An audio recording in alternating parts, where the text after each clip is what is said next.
হাজার তারে বিনা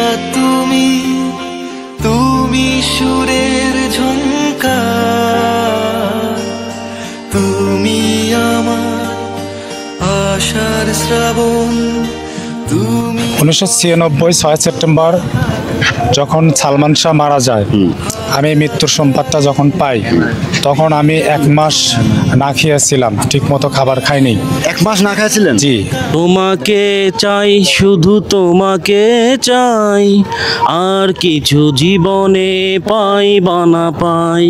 সালমান শাহর প্রতি আসলে মানুষ যেমন মানে সফট কর্নার যাকে বলে, উনি মারা যাওয়ার পরে অনেক কান্না করছি, তো এখনও তাকে ভালোবাসি। আসলে সুষ্ঠু তদন্তের মাধ্যমে সালমান শাহ হত্যার বিচার করা হোক। আপনার জীবনে কোনো শাবনূর এসেছিল? আমার জীবনে শাবনূর বলতে এসেছিল, হয়তো এখন আর নেই। সে কোথায় গেল? হারিয়ে গেছে। শাবনূর হারিয়ে গেল? হ্যাঁ, অবশ্যই। সালমান শাহর মৃত্যুর প্রায় 29 বছর পেরিয়ে গেছে। আজকে 2025 সাল। এখনও অবধি এই মহানায়ককে মানুষ শ্রদ্ধার সাথে স্মরণ করে এবং তার মৃত্যুতে এখনও অবধি মানুষ চোখের পানি ফেলে। আমার সালমান শাহ ভাই যেন যুগে যুগে কালে মানুষের হৃদয়ে বেঁচে আছে, বেঁচে থাকবে। তাকে তো আর পাবো না, তবুও তার স্মৃতি আমাদের আজও কাঁদায়। তাই তাকে নিয়ে বলার ভাষা আর আমার কিছু নাই ভাই।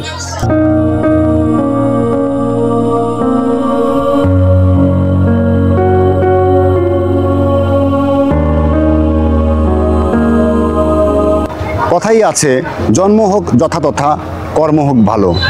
আপনার কর্মই আপনাকে বাঁচিয়ে রাখবে আপনার প্রয়াণের পরে, ঠিক যেমনটা হয়েছিল সালমান শাহর ক্ষেত্রে।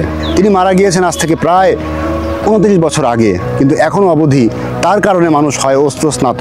কষ্ট পেয়েছিলাম। সালমান শাহ আমাদের প্রিয় নায়ক, বাংলাদেশের শ্রেষ্ঠ নায়ক। তার প্রতি শ্রদ্ধা রেখে তাকে ভালোবাসি বলে তার মৃত্যু যে ঘটেছে তা ষড়যন্ত্রমূলকভাবে তাকে হত্যা করা হয়েছে। তার হত্যার যত বিচার হয় সেই দাবি সরকারকে আমরা জানাই। জন্মের পর থেকে আর কি যদি মুভি দেখে থাকি, মানে সালমান শাহর মুভিগুলো দেখছি, তখন হয়তো বুঝি নাই যে সে মারা গেছে কি, জ্ঞান হওয়ার আগে। কিন্তু যখন বুঝি যে সে মারা গেছে, তবুও মানে মানুষ হয়তো বলে না, মানে মারা যাওয়ার পরেও কিছু মানুষ বেঁচে থাকে। সেই জায়গা থেকে সালমান শাহ মানুষের অন্তরে জায়গা করে নিয়েছে। সালমান শাহর জন্য চোখের পানি ফেলতেছে সবাই। তার জন্য ব্যানার তৈরি করা হয়েছে, টি শার্ট তৈরি করা হয়েছে। এই যে আয়োজনগুলো, এগুলোই আসলে বোঝায় সালমান শাহ কী ছিল বাংলা সিনেমায়।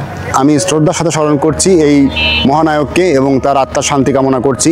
ধন্যবাদ সবাইকে। প্রত্যেকের সুস্বাস্থ্য কামনা করে ভিডিওটা আমি আজকে এখানেই সমাপ্ত করছি। ধন্যবাদ সবাইকে। Thank you very much.